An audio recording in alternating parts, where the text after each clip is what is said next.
Hello, everyone, and welcome to the Center for International Security Studies talk on the book Partners of First Resort, America, Europe, and the Future of the West. My name is Philmon Haile. I'm a second-year student in the School for International and Public School for Public International Affairs. I am one of the student organizers for this event, along with my colleagues Ryan Dukeman and Sam Winter-Levy. We are student fellows in the center, and today we're going to have a wonderful interactive discussion about the book with the authors. We have Dr. Bart Szewczyk and Ambassador McKean here with us today. And I will start with doing some introductions after some housekeeping items. Just to remind everyone that this meeting is being recorded and will be posted online afterwards. We ask that everybody mute themselves when they are not speaking, and we would like you to use the raise hand function during the Q&A. You don't need to wait until we prompt everyone to ask questions. You can go ahead and raise your hand, and I will be taking note of who's asking, and then we will ask folks to unmute themselves when it's time to ask questions. So we'll just get right into it. Ambassador David McKean is a senior fellow at the German Marshall Fund. Formerly, he served as the Director of Policy and Planning at the U.S. Department of State under Secretary John Kerry, and as U.S. Ambassador to Luxembourg. Dr. Bart M.J. Szewczyk is an adjunct professor at Sciences Po in Paris and a non-resident senior fellow at the German Marshall Fund. Formerly, he served as Secretary Kerry's policy planning, formerly he served on Secretary Kerry's policy planning staff at the Department of State and a senior policy advisor to the U.S. Ambassador to the UN, Samantha Power. I'd like to invite Dr. Szewczyk and Ambassador McKean to go ahead and unmute themselves. And the format of today's event will be a lecture and Q&A. Dr. Szewczyk and Ambassador McKean will begin with lecture, and then we will start with Q&A afterwards. Thank you so much, Ambassador Szewczyk and, Dr. Szewczyk and Ambassador McKean. Right. Philmon, thank you very much. It's a pleasure to be with all of you today, and I look forward to a good discussion. Our fundamental argument is that the transatlantic relationship is really central to what is known as the rule-based order, the international liberal order. It goes by many different names. And we believe that that has been fraying for a number of years, and that actually during the last 4 years, it has been actually shattered by the Trump administration.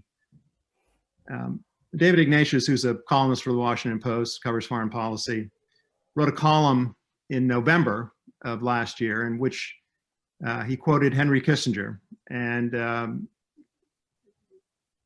Kissinger said that there were really two very important things that needed to happen for restoration, reinvigoration of the liberal-based order. And those two things were common purpose on big issues, even when rivalries would continue, and mutual security for all nations. And I think I would probably add one additional one given the events of last week, and that's that we in this country need a functioning and healthy democracy and moral leadership. So keep these concepts in mind as we sort of do somewhat of a whirlwind tour of the history of the transatlantic relationship. And that is actually how we've structured the book. We provide a short history in the book, and we think it's important because in order to understand where we need to go, where we are today, you really have to understand where we've been. And so let me just give you kind of again, a snapshot of that transatlantic history. I don't want to overdraw the comparison, but in many ways, what we're seeing today resembles the 1930s. At that point in time, there was a global depression. And because of the pandemic, the global pandemic, we're seeing that in many ways around the world as well. In the United States, in the early 30s, we had a somewhat ineffectual president who blamed the global depression on foreign powers and America's problems on foreign powers. And during the 1930s, there was also a very active America First movement. A lot of people believe that America First started with Donald Trump, and it's been around for decades. And it was, I say, the United States was very isolationist, and there was a strong, strong movement that the United States was really the only country that mattered, and that we needed to take care of ourselves first. And finally, there was really, as all of you know, a struggle at that time between democracy and authoritarianism essentially cloaked in fascism. And we're seeing that in many ways around the world as well. So one of the key points of our book is an event that occurred in 1941. And this was a meeting between Winston Churchill and Franklin Roosevelt off the coast of Newfoundland. And at the time, of course, Britain was in dire straits. They were being bombed mercilessly by the Luftwaffe, by Nazi Germany. They were nearly broke, and they needed US military assistance. And Franklin Roosevelt wanted to give our friends in Europe, wanted to give that military assistance. But again, he was facing a lot of opposition in the United States Congress. So he met with Churchill. It was a secret meeting, and they met off the coast of Newfoundland. But Roosevelt actually had another agenda as well, and that was the post-war agenda. He wanted to map out a strategy for a peaceful world after World War II. It was a very bold and in many ways unconventional idea. And he and Churchill obviously talked military strategy, but they also issued what came to be known as the Atlantic Charter. And this was a vision statement, a very, very important vision statement. It called for, in the post-war world, it called for the disarmament of aggressor nations, obviously at that time, Germany and Italy. And it called for self-determination of people around the world. Now, this was, again, very bold, because at the time, notwithstanding its weakness, the United Kingdom was an empire. And Winston Churchill was very much of a colonialist. So the idea of self-determination was in some ways an anathema to him, but he was in a weak position and ultimately agreed to this.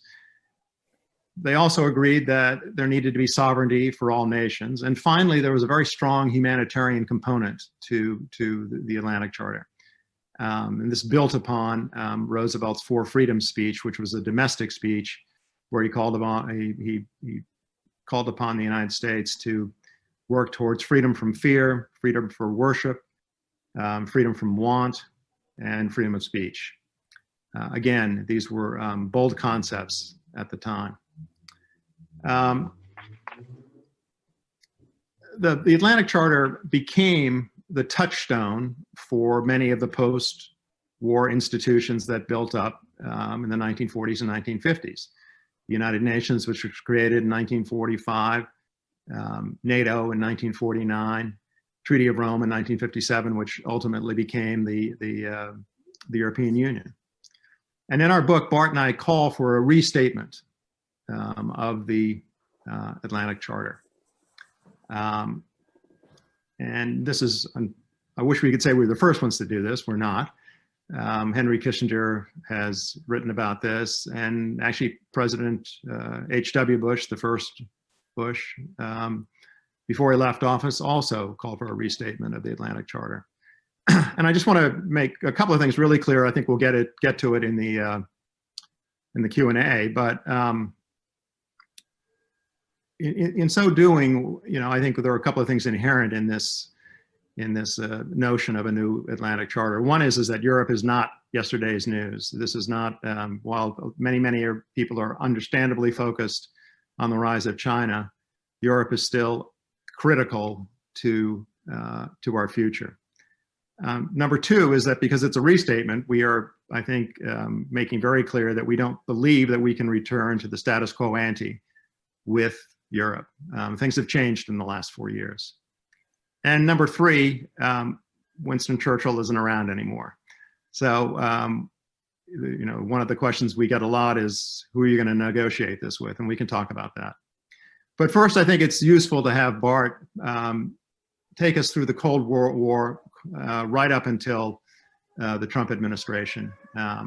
Again, providing a further elaboration of the history that we provide in the book. So Bart, why don't you take over?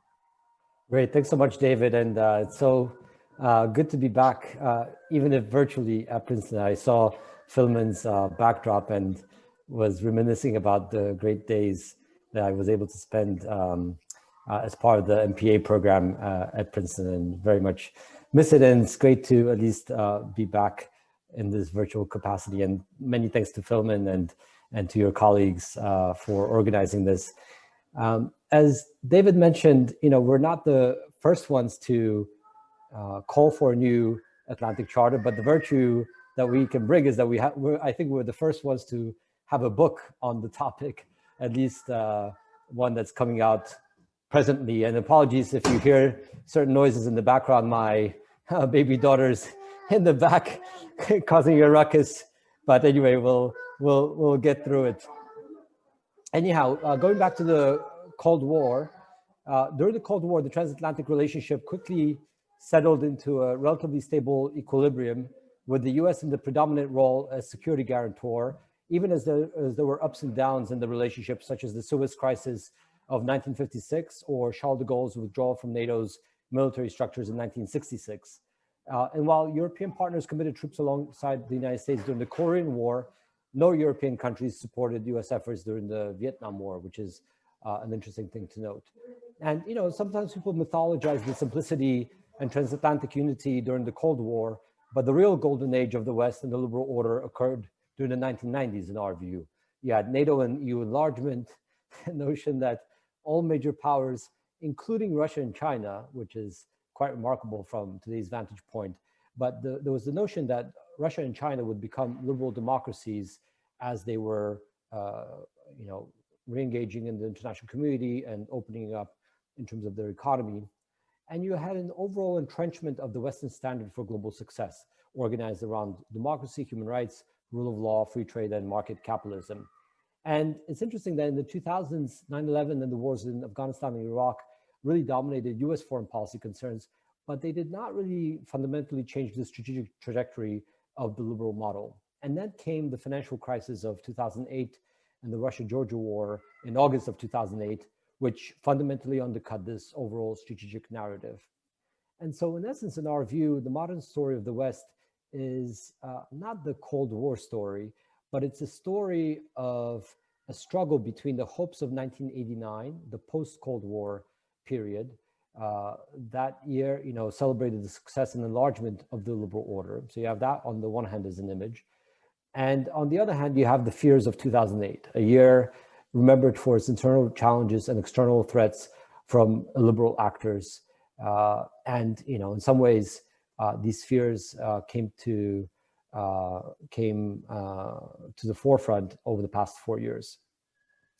In some ways, I guess you could argue that the West had become a victim of its own success. Its model of democracy, human rights, rule of law, market economy, and free trade had widespread appeal around the globe.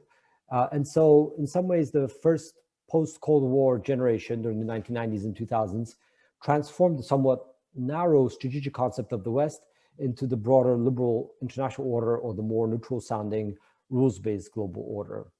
But in our view, the West overextended its ambitions and gave insufficient priority to its core engine, the transatlantic partnership.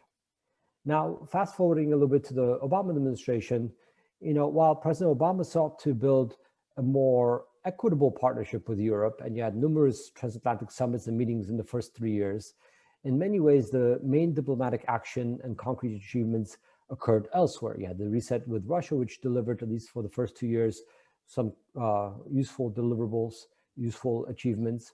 You had the pivot to Asia, and an overall new engagement with the world through the G20 and other formats. And if you think about it, the most tangible form of transatlantic cooperation, which was NATO's intervention in Libya in 2011, proved to be a short-lived success, but a long-term cautionary lesson. During his second term, during President Obama's second term, the Syrian civil war further escalated the perception of transatlantic divisions. And only by 2014, with Russia's aggression in Ukraine, ISIL's terrorist attacks throughout Europe, and mass irregular migration due to the Syrian conflict, did all these accumulating crises really crystallize the need for transatlantic cooperation. Now, just to wrap up before turning it back to David to discuss the Trump years, the past 4 years, notwithstanding President Obama's popularity among Europeans, and you probably can think back to the campaign rallies in Berlin in 2008, when hundreds of thousands of Europeans showed up to see then candidate Barack Obama. Until now, whenever President Obama travels throughout Europe, he's immensely popular, not only at the leaders level, but also at the citizens level. In many ways, transatlantic achievements during the Obama administration were increasingly difficult to distinguish from global achievements ranging from nuclear non-proliferation to climate change. And the only distinctly transatlantic project, the Transatlantic Trade and Investment Partnership, was not successful. And NATO's enlargement to Montenegro did not really compare in significance to the expansions of the 1990s and the 2000s. And so as the transatlantic partnership became more equitable, it also made it more possible that the two sides could drift apart. And for all of the personal affinity for President Obama, Europeans are actually more likely to recall the reset with Russia, the red line in Syria, or the pivot to Asia as the main policies that affected them, rather than any of the global successes. But let me turn it back to David to discuss the past 4 years and the state of the transatlantic relationship now.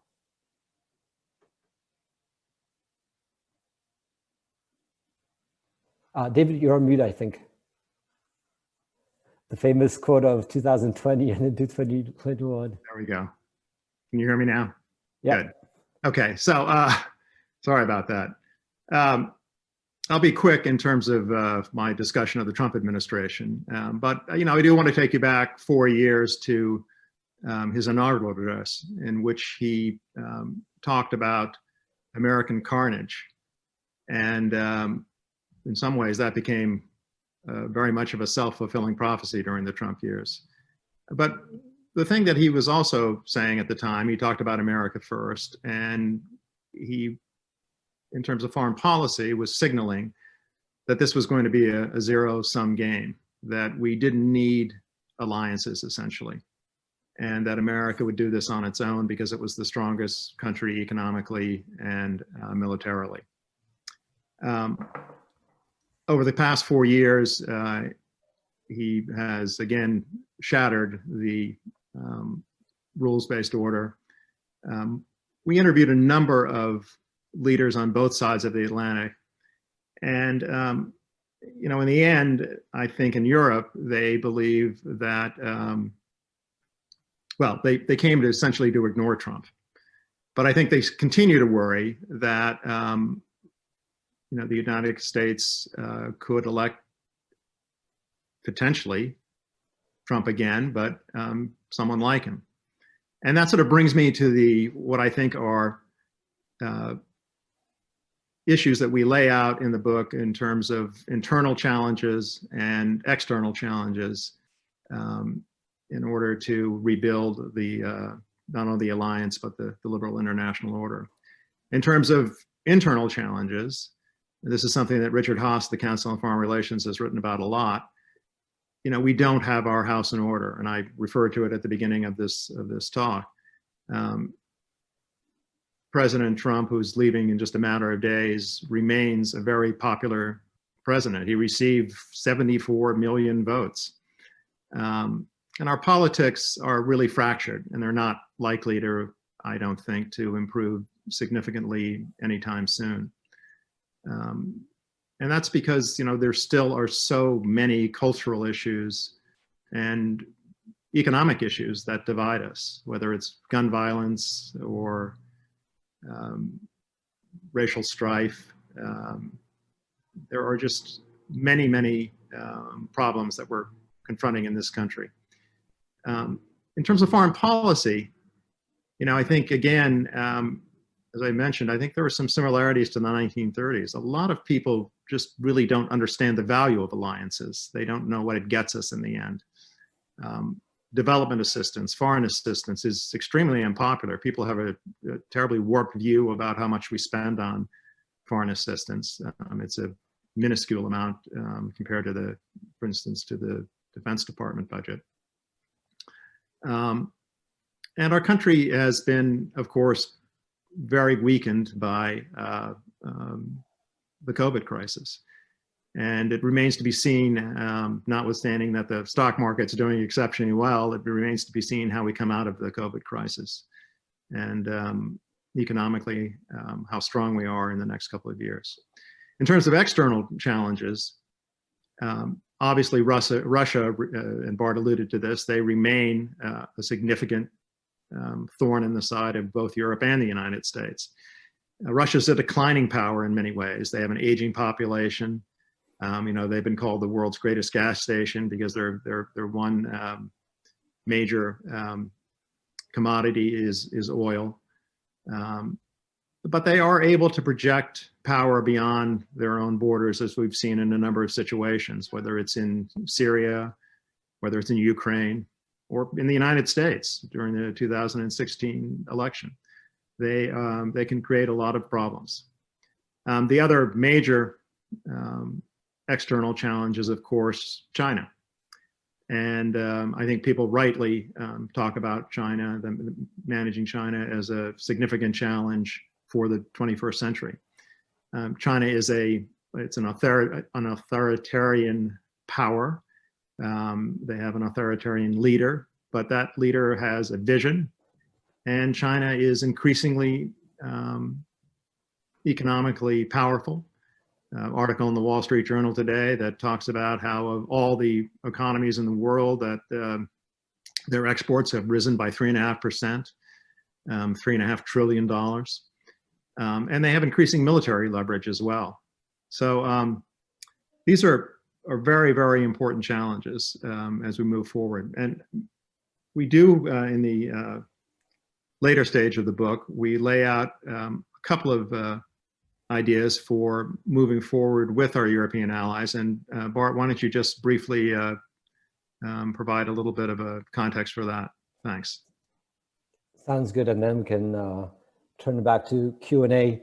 Look, if you look at the cover of our book, you'll see in the middle a picture of a big blue sky, and it's supposed to evoke the style of a blue sky memo that's popular in US government circles. And what a blue sky memo is supposed to do is to be visionary, ambitious, but still somewhat realistic, so that if there's sufficient political will behind the ideas, it could get done.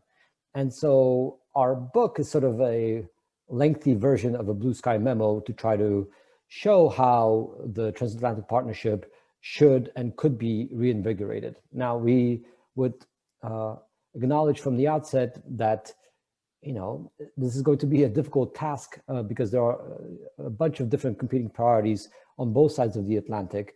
But here's our view of what should be done.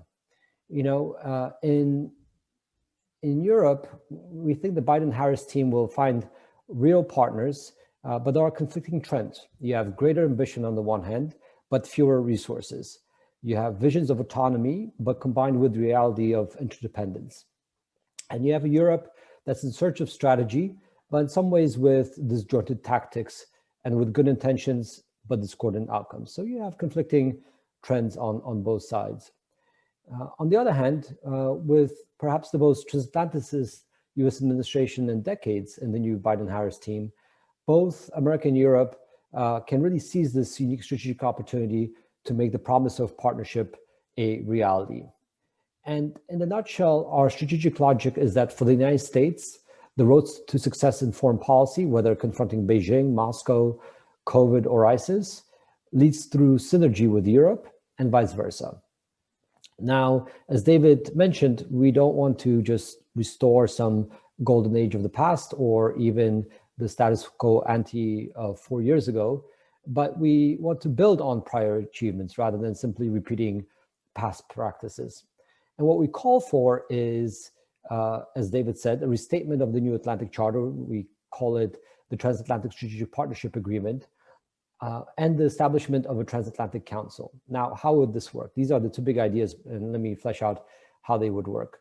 The TSPA could set out a number of key areas of foreign policy and economic coordination, and the Transatlantic Council would facilitate cooperation at head of state, ministerial, and staff levels. Now, this would be a relatively flexible arrangement akin to a G7 or a G20, and it would include all NATO and all EU member states, as well as the NATO and EU leaders, NATO Secretary General, European Commission President, and European Council President. It's a big tent approach, but we think that it's the right one for the challenges of our time. Now, none of this type of cooperation is on autopilot, and a lot of work will be necessary to build back better after the past 4 years. And, you know, as a fallback argument, even more important perhaps than negotiating a new text or establishing novel structures, we think will be the psychological impact of restoring the old ethos that characterized the West. You know, in many ways, the instinctive muscle memory of relying on each other as partners of first resort, even if not only resort, has atrophied within the transatlantic community, and we think that spirit needs to be restored. Now, you might wonder, where is the phrase partners of first resort? Where does it come from? And it actually came from President-elect Joe Biden from his statement at the Munich Security Conference 8 years ago now, in 2013, where he characterized Europe as the cornerstone for America's engagement with the world and the catalyst for global cooperation, and said that Europe is America's indispensable partner of first resort, and argued vice versa. Now, luckily, this continues to be, a useful phrase for the current age, because the EU's HRVP, the Minister of Foreign Affairs equivalent at the EU level, Josep Borrell, also characterized the EU just a few weeks ago that the EU and the US are and will remain key strategic partners of first resort in critical moments. And he sort of echoed the logic of our book that for the EU, the US is the EU's most important partner and ally, and that he believes the same is true in reverse. But as I mentioned earlier, this is not automatic, and there are actually competing visions both in Europe and potentially in the United States for the transatlantic relationship. And if you look at in Europe, there was a very active debate between the French President Emmanuel Macron, who sided more in favor of a European first approach on the one hand, and on the other hand, the German Defense Minister Annegret Kramp-Karrenbauer, who emphasized the importance of the transatlantic partnership in getting anything done. Now, let me just close with one final point, which is that first resort does not mean only resort. And obviously other partners such as Australia, India, Japan, South Korea, and others will be integral for collective action. And the transatlantic partnership is really the core engine for the wider machinery of the liberal order, in a way akin to the Franco-German leadership within the EU. When France and Germany agree on something, you can predict that it will get done at the EU level, and vice versa. If they can't come to an agreement, then any EU decision is unlikely. And interestingly, at last year's Munich Security Conference, the Indian Foreign Minister Jaishankar pointed out that when the West doesn't get its act together, you could forget about multilateralism or global collective action, because it just doesn't happen. You first need agreement within the core transatlantic partnership, and then you build out from there. And so this is our strategic vision. We hope it generated at least some questions and some ideas in your mind. And let me turn it back to Philman to moderate.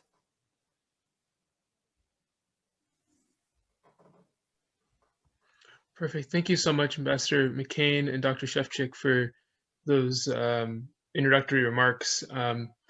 I will get started with a couple of questions that I had been thinking about during their talk, and I invite members of the audience to use the raise hand function, and we will call on you to unmute yourself to ask your question. My first question is about the last 4 years, and you all in your talk really made it clear that the last 4 years really shed light on the fault lines in the transatlantic relationship, and you had prescribed some of these new coordinating bodies and institutions to possibly help to intensify the transatlantic partnership.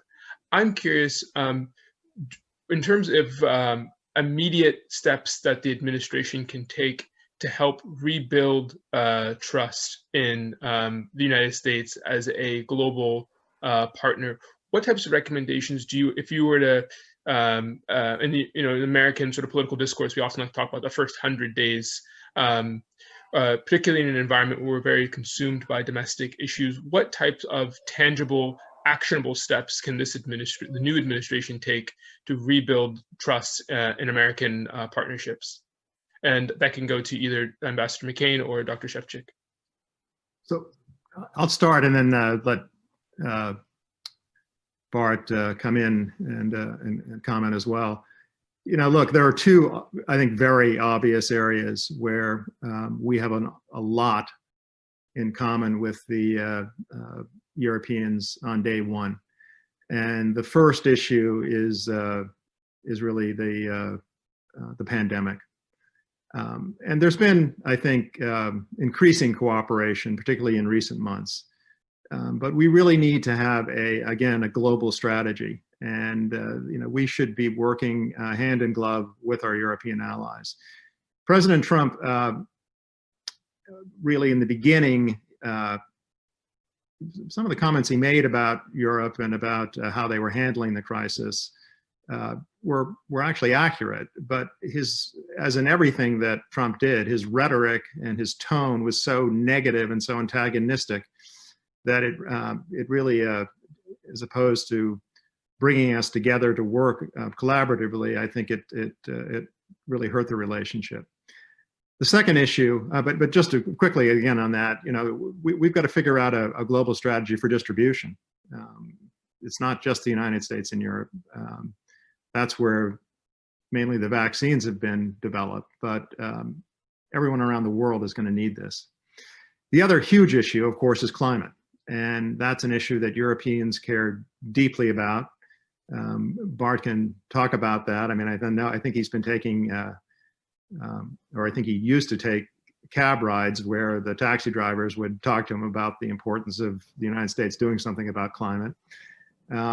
It's a huge issue. And obviously, President Biden is putting enormous emphasis on this. We now have a special envoy in John Kerry, a White House domestic advisor in Gina McCarthy.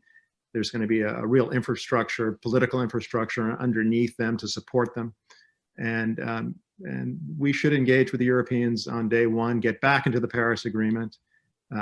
Obviously, we've got to ramp up the demands for every country in terms of what they do for their own countries in terms of ensuring that they're going to meet the challenge of reducing emissions by 2% in the next 10 years. But that's a huge issue. Bart? Yeah, I agree with all of that. And in addition to dealing with the pandemic, and if you actually look at vaccination rates across Europe, the picture is quite mixed, and there are only a few countries that are doing very well, and in many parts of Europe, it's actually at the beginning a very slow process. And so hopefully, once the Biden-Harris team comes in and really jumpstarts the process in the United States, that can help galvanize action in Europe as well. And as David pointed out, not only in Europe and the United States, but across the world, because no one will be healthy and safe until everyone is healthy and safe. This is a basic logic that Franklin Roosevelt alluded to in making the case for US engagement in World War II. And in many ways, COVID exemplifies that as best as anything, that, really, this has to be a global effort. And to be frank, we're not doing so well thus far, on top of a pretty difficult year. After, or as we're dealing with the public health issues, we'll also need to deal with the economic recovery. And there, again, transatlantic cooperation will be key. Now, a lot of the programs will be domestic, infrastructure and stimulus types of programs. But at the same time, the effectiveness of the response that the Obama-Biden team had to the 2008 financial crisis was in coordinating global efforts within the G20. Some of that will need to be revisited now as well, so that everyone's sort of pushing in the same direction. Because again, the United States won't be able to fully recover economically unless Europe, as well as the rest of the world, are able to recover economically as well. And then finally, and then this is probably an issue that doesn't get enough attention, and so I'll just raise it here, which is that, in the United States especially, issues of income inequality should and I think will come back front and center in terms of domestic policy concerns. And then on that issue, I think there are lots of good lessons to be drawn from Europe's experience, which has probably been as integrated in the global economy as the United States over the past 20, 30 years. But actually, economic inequality in Europe has not gotten as bad as in the United States. And we provide some of that data in our book. And the reason why the European experience has been better in this respect is because of all the domestic policy programs that are embedded in European societies and European countries. And here, I think this will be a very fruitful area of conversation between the two sides, because again, income inequality in the United States is off the charts, and sometimes it's blamed on globalization and trade and so forth, and there's probably some linkage, but you could look at Europe's experience. They've gone through the same globalization, even greater globalization, even more trade agreements, and the income inequality picture is actually a lot better. So this will be, I think, another issue where the two sides can collaborate on. Thank you so much for that really thorough answer. I do have a follow-up, but I wanted to pass it on to Carter, who has the question. Hi, thanks so much to you both for being here. My question was just that you called the US and Europe partners of first resort, and you said a couple of leaders that view things this way, but why should that fundamentally be the case? I mean, why should Americans privilege our relationship with Europe and vice versa over relationships with other potential partners like Japan, India, South Korea, Australia, the nations you had mentioned? Is it merely the fact that there's a groundwork for that relationship since we've had that relationship in the past, that Transatlantic Charter in the past? Is it the fact that our interests are especially closely aligned, or are they in some way uniquely positioned to be strategically valuable for us moving forward? What is kind of the fundamental driving factor there? Maybe I'll just offer two initial points, which is both commonality of interests and values on the one hand, and a preponderance of resources if you group the United States and Europe together. So on commonality of interests and values, as you go through the different foreign policy concerns, Europe and America just see eye to eye on a lot of different issues. Now, there might be some nuances, some distinctions on specific things, but there's a lot of commonality of interest across the board, be it with respect to Russia, China, and lots of other issues. And as I alluded in the opening remarks, basically our view is that the road to foreign policy success for the United States is to cooperate with Europe, where the United States is able to get Europe on board. It can deal with issues like ISIS or COVID or China or Russia better, and vice versa. So that's point number one. Point number two is just the sheer scale that the two sides can bring to bear on these problems. We have, it's a widely accessible, hopefully, book, but there's some scholarly rigor to it. And in the appendix, we set out a number of data points to show that when you add the United States and Europe together, we account for something like half of the world's GDP, more than half of military spending, and probably, you know, more than half of diplomats around the world as well. And that's just real power that can be deployed in a way where, you know, if you add up the United States and any individual other allies, you just don't get that significant scale naturally. And so for both reasons, we think, you know, the two sides need to come together to be able to address wider problems. And of course, you know, as you pointed out, there are lots of other partners that we want to bring on board, but you have to start somewhere, and we think that this is the starting point. Yeah, I would just add, I mean, it's a terrific question, actually. It's a very interesting question. But, you know, I think Bart has expressed it correctly. We would, I think, very much benefit from having an alliance structure on the scale that we have with Europe, having that in Asia as well. And, you know, we actually had begun to make some progress in that regard under the Obama administration in terms of our ASEAN partners, the Trans-Pacific Partnership trade deal. We were beginning to, I think, establish a more robust alliance system in Asia. And so it's something that we should continue to work on. But I think Bart expressed very well the two sort of principal issues, which are values and resources. Thank you so much. Carter had a quick follow-up he wanted to ask as well. Go ahead, Carter. Yeah, just real quick, do you have any fear that if the U.S.-Europe relationship grows much stronger, there will be any kind of balancing effect among some of those other powers we mentioned, that, you know, like countries in East Asia draw closer to China, or anything like this that would undermine our relationships in those regions?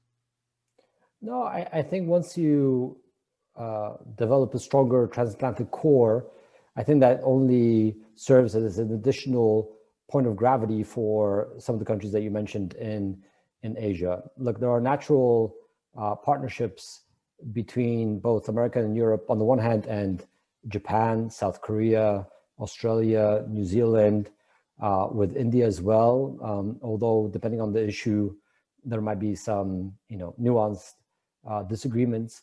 But I think those countries are hungry for Western leadership.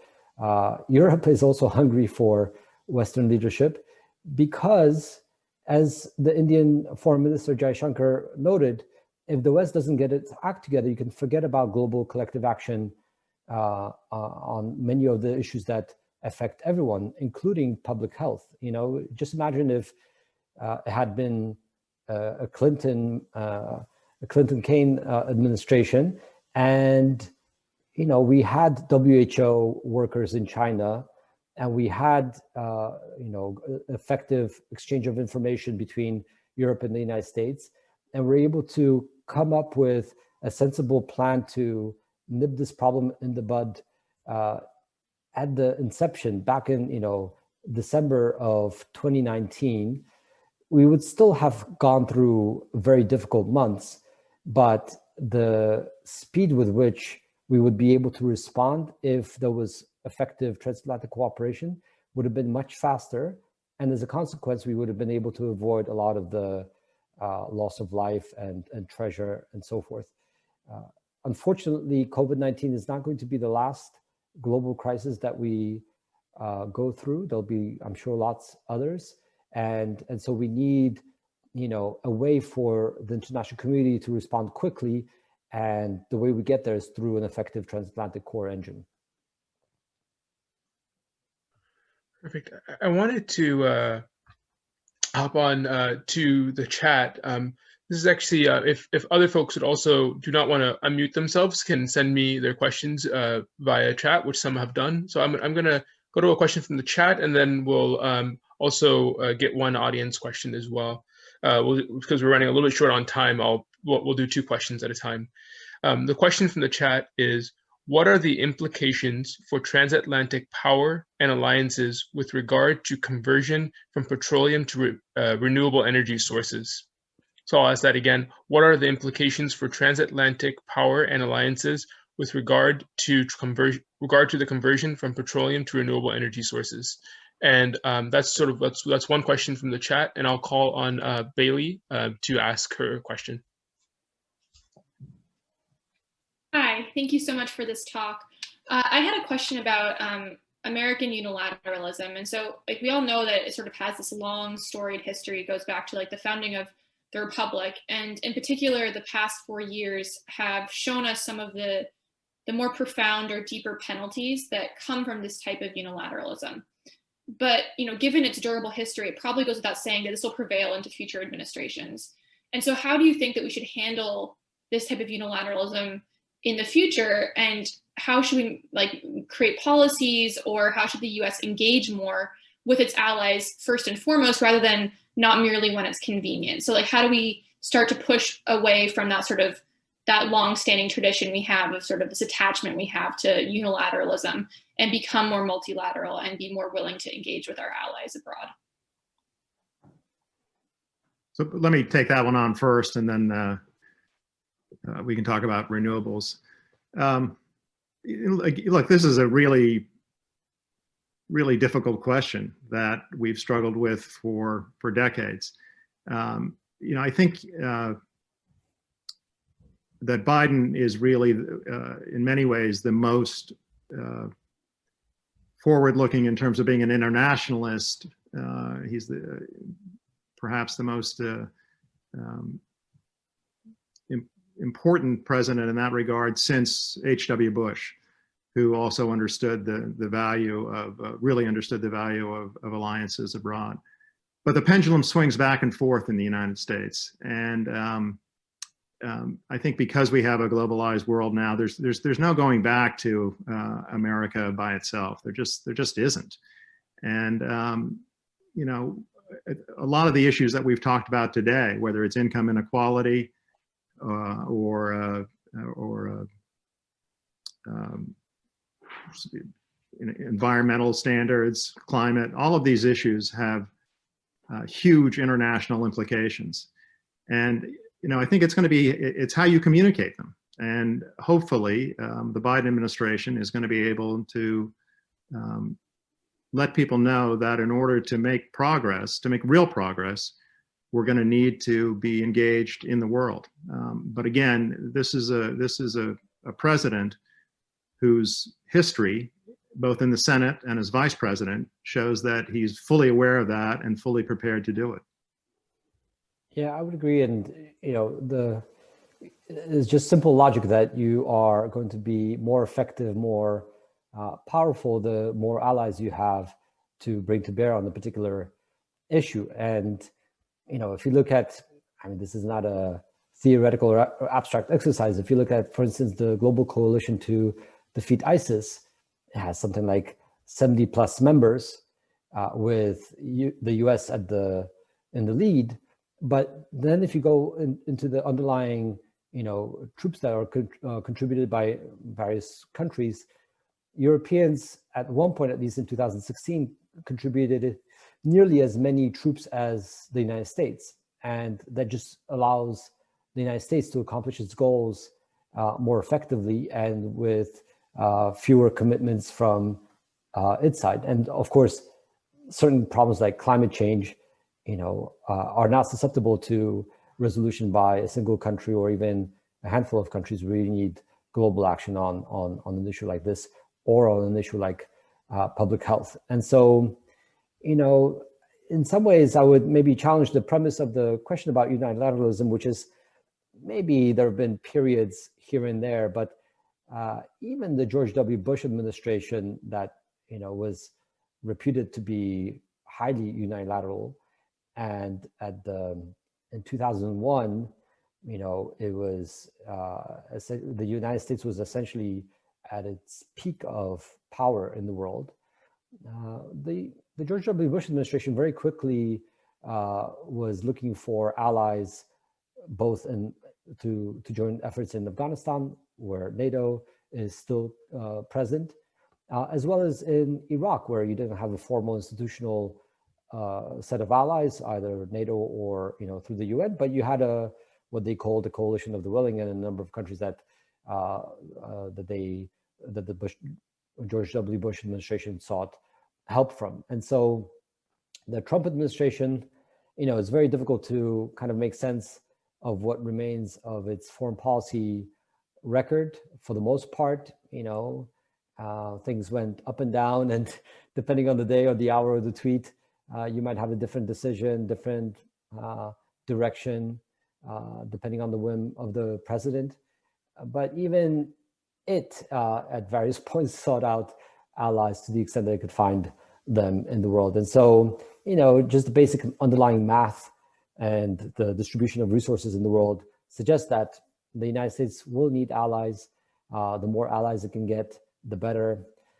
And it's actually fortuitous that there are lots of countries out there that want American leadership, that want to collaborate with the United States, and are very hungry for what comes after next Wednesday.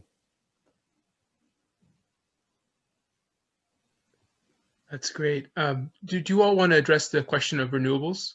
Yeah, sorry. I'll just briefly say that in some ways it strengthens the position of both the United States and Europe, because apart from, let's say, parts of Texas or other parts of the United States, the West is not a oil producing region, and so to the extent that you go from fossil fuels to renewables, it decreases the relative influence of oil producing states, and places at an advantage those countries that can develop technologies to make use of renewable energy. Yeah, and I would just add, I think it's interesting in Europe, and Bart, correct me if I'm wrong, but I think not only does the general population, but most governments recognize that renewables are the future. In the United States, it's slightly different. Interestingly, you've got corporate America in many ways providing leadership to the extent that there is leadership at the moment on the transition from fossil fuels to renewables. But there's a reason that Tesla now is one of the 3 or 4 biggest companies in the world. And that's because people understand that the internal combustible engine is not going to be around forever. And a lot of corporate America now, when they're sending out their strategies for the future, issues like climate and fossil fuels are part of their calculation. It doesn't mean that they're making the right decision, but this wasn't happening 10 years ago. And so it's a very different dynamic. Now it could take too much time, but I believe that, and we don't know sort of what the ultimate outcome is going to be. But I can tell you that it is a dynamic situation, and there is change that's occurring. Fantastic, thank you. Dr. Szewczyk and Ambassador McKean, are you all available to go a little bit over past 1 o'clock? We have a few more questions, and I'm thinking about dividing them into 2 different rounds. And if we can't go past 1, I'll just do 1 lightning round. No, sure thing. I just wanted to ask about your time. Yeah, we can say a few more minutes. Okay, perfect. Thank you so much. So we'll do it in 2 rounds then.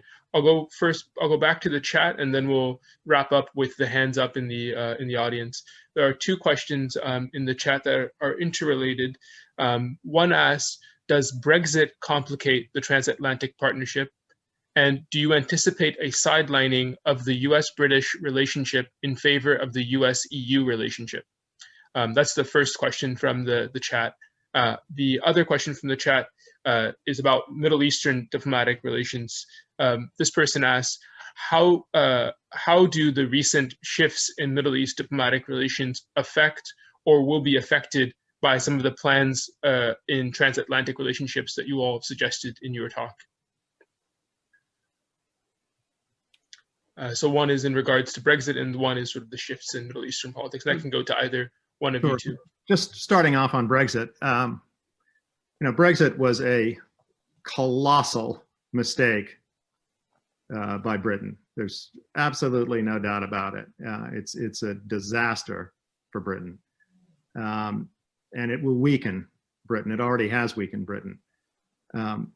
However, Britain remains, a member of NATO, and that's enormously significant. But they have a lot of work to do to unwind the relationship with the EU and then to reestablish relations with individual countries. And this is it's a situation that is happening at the moment. We don't know how it's going to turn out, but this was not a good decision for them. In terms of the United States relations with Britain, we will continue to have what is commonly referred to as a special relationship with Britain. I'm certain of that. We'll have close relations. We'll continue to trade with them in a very open way. So I don't think it's going to necessarily affect our relationship with either Britain or with the EU. Bart and I both believe that we need to strengthen the EU-US relationship, and that there's greater potential there. We certainly haven't seen the potential in terms of trade. But in some ways, I think to the extent that we can be a buffer and that we can help, and we should try to do so, because this is going to be an enormously difficult period for our friends in the United Kingdom. Yeah, I very much agree with that. And in some ways, as the UK and the EU27 are sort of reconsidering or thinking about structuring their new relationship going forward in terms of foreign policy and how they're going to be cooperating together, it in some ways opens up an opportunity to think creatively about how the United States also engages with both the EU27 and the UK. And so in some ways, it kind of reinforces our idea for a transatlantic council or something equivalent that would bring all parties to the table, because even though the UK is still luckily a member of NATO, in some ways NATO's agenda is a little bit too limited by the sheer virtue that it is primarily a military alliance. And so, you can discuss issues like China or trade or climate in NATO councils, but you don't really get very far. And so you need this as broad of a membership as you get with NATO, but you need a broader agenda. And you used to have that with the US-EU summits, but now with the UK out, you need some other way of having them as part of that overall conversation, because in our view, Europe is not just the EU27. It obviously includes the UK and it includes other countries as well. And so we need to think creatively about how we cooperate with both the UK and the EU27 and bring the two sides together. On Middle East policy, in some ways, the Biden-Harris team will bring back some sense and sensibility to the US policy in the Middle East as sort of a more sensible approach to Iran, and one that will be very much welcomed in Europe. The Middle East is chock full of many very difficult and seemingly intractable problems, not the least of which is the Syrian civil war, now in its remarkable, to say, in its 10th year, and kind of continuing on with millions of both internally and externally displaced people, not a situation where you could imagine the return of refugees to their homes in the foreseeable future. And so it's one of these issues that really was very difficult during the Obama-Biden administration, and now continues to be, a very difficult issue. We don't have any magic solutions for this. I think fundamentally it will be good that both the United States and Europe can work shoulder to shoulder on an issue like this, because it will take a lot of effort to even make marginal improvements. Fantastic. Thank you so much. So we're going to go into our last round of questions now, and we'll go from the audience. Lynn, would you like to ask your question, please? Yes, thank you so much for your presentation. So, maybe this question is a little bit big for the last minute ones, but I mean, in the past few years, I think because of the Trump presidency, the US has been on a little bit on the apologetic side, but then Europe also has problems with right-wing populism, and it's a very fractured place, not because of recent politics, but also because of fundamentally different economic structures and whatnot, and their different perceptions toward Russia and China. So in renewing its alliance with Europe, how should the US address this issue of fractured Europe? Thank you. Sam, would you like to ask your question? And Sam is also one of our co-organizers for the event. So.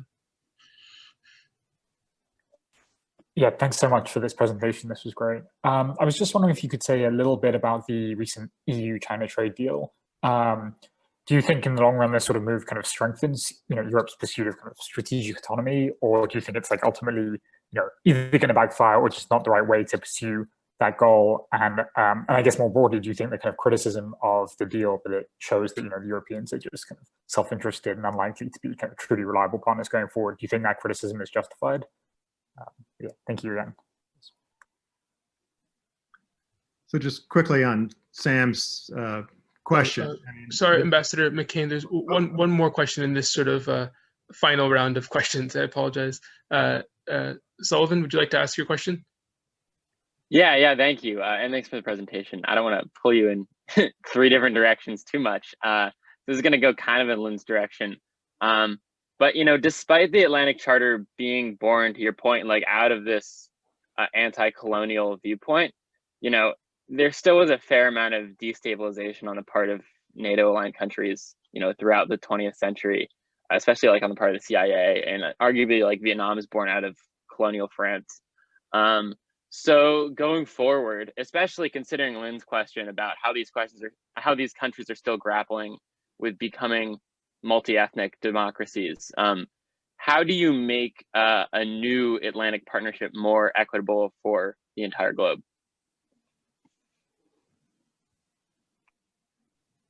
And that's it. This is a lot to tackle in the last round. So I'll let you all decide how you want to do the division of labor here. Yeah, maybe this come is back. why we came to Princeton, for the big questions and big ideas. But you want to start, David? Yeah, just quickly on China. Sam, I think you're absolutely right. This was in some ways, this was an 11th hour initiative by Angela Merkel. I think it demonstrates a little bit what we said in the beginning, which is that we're not going to return to the status quo ante here. That there is a more independent stream running through Europe now, and that's not necessarily a bad thing. I will say also that the investment treaty has to go through a number of steps before it's actually going to be have the force of law in Europe and will actually be effective. So there's a lot to do. But yes, the Europeans are looking elsewhere, and that's again not a huge surprise after the last 4 years that they would not consider the United States immediately as a reliable trading partner. We didn't make a lot of progress on TTIP. Primarily, however, in my view, is because it came so late in the game during the Obama administration. It was really after we had negotiated TPP. And so I think there is, again, a lot of, the reason we have diplomats is that we need competent negotiators. We need to remove some of the irritants we have with Europe currently on trade issues. And then we should re-engage on a trade treaty with the Europeans, I believe. But is Europe going to also pursue other avenues? And as well, they should. So, I don't think it precludes what Bart and I see as a strengthening of the transatlantic relationship. But I think it does mean is that on a number of issues, we should have a much greater engagement with Europe, whether it's on climate, whether it's cyber, whether it's trade, whether it's artificial intelligence, whether it's health. And that requires, in many ways, a whole of government approach that we can do much better than the Chinese. We can do much better with the Europeans, and they can do much better with us. So I'm actually optimistic about the future in that respect. Very much agree with that. And let me just take a couple of your questions in turn. With respect to Lynn's question, you know, it's a tough one, and I don't think we spent probably enough time in the book dealing with the, you know, internal divisions in Europe, as well as in the United States for that matter, as we probably should, just because of the virtue of the scope of the book. We ended up focusing on other issues. But look, you know, you raise an important question, and I think, yes, it's true that there's, you know, there are various divisions throughout Europe and various movements which might be problematic.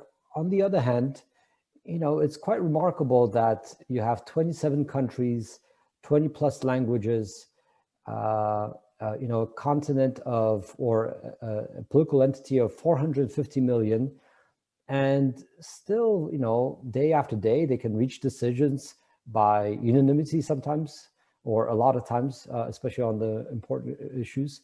And in many respects, the center has been able to hold in Europe to a large extent. Not that, you know, obviously it's been challenged and battered over the past several years, but you still have, you know, very enlightened leadership in Germany with Angela Merkel on her way out, but a very forceful and wise leader with Emmanuel Macron, a very energetic young leader in France, and in other parts of Europe, including in Brussels. And so, you know, I guess the divisions in Europe primarily circle around more identity issues and, you know, perhaps the fear of the other. And that just takes time, not only at the governmental level, but at, you know, societal and educational levels, to be able to bring communities together and to help build more politically inclusive societies. And in some ways, probably the point that I made earlier, which is that Europe has still managed to be relatively economically equal, or it has not experienced the same levels of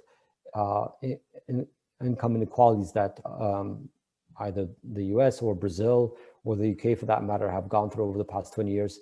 And hopefully that will help facilitate some of these additional integrative policies to make the overall, you know, very diverse continent more politically inclusive in a way that everyone feels included.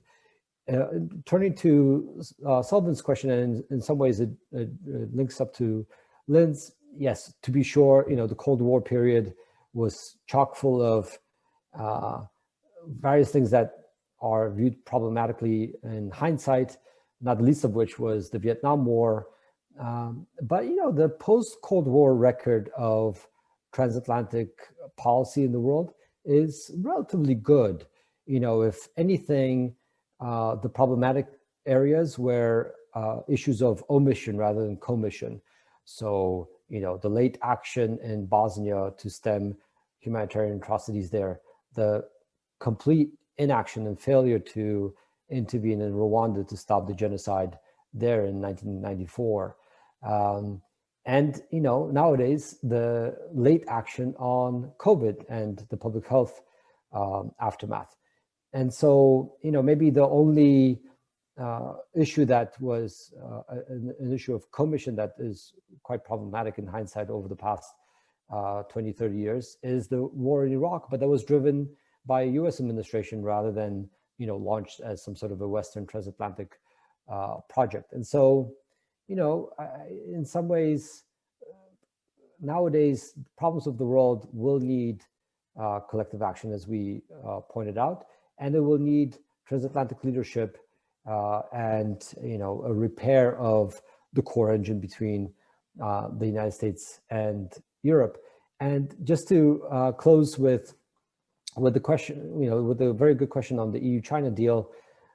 Look, in Europe, there's a little bit of a ongoing debate. It illustrates the debate, in terms of strategic priorities, because in the same month, in December of last year, last month, at the beginning of the month, you had the outreach to the Biden-Harris team with a long list of once-in-a-generation offers to reinvigorate transatlantic cooperation. And just 4 weeks later, you had this agreement in principle announced with great fanfare with China. Now, as David points out, that agreement is very much in its early days, and its future is ambiguous, but it illustrates the need for thoughtful, structured, strategic debate, both in Europe and the United States, about what the two sides can do together to avoid these types of strategic incoherencies in the future. But listen, this has been a really fascinating discussion with all of you, and we have some ideas of what to do, but I'm sure in your courses and in your thinking, you'll have lots of other ideas to bring to the table, and I hope you share those and publish them and keep the good work going. Well, that was a wonderful way to conclude the talk. I just wanted to say thank you again to Ambassador McKean and Dr. Szewczyk for your thought-provoking talk. Thank you to my student co-organizers, Ryan Dukeman and Sam Winter-Levy. And most of all, thank you so much to Princeton University and the Center for International Security Studies for hosting this talk. And thank you everyone for joining.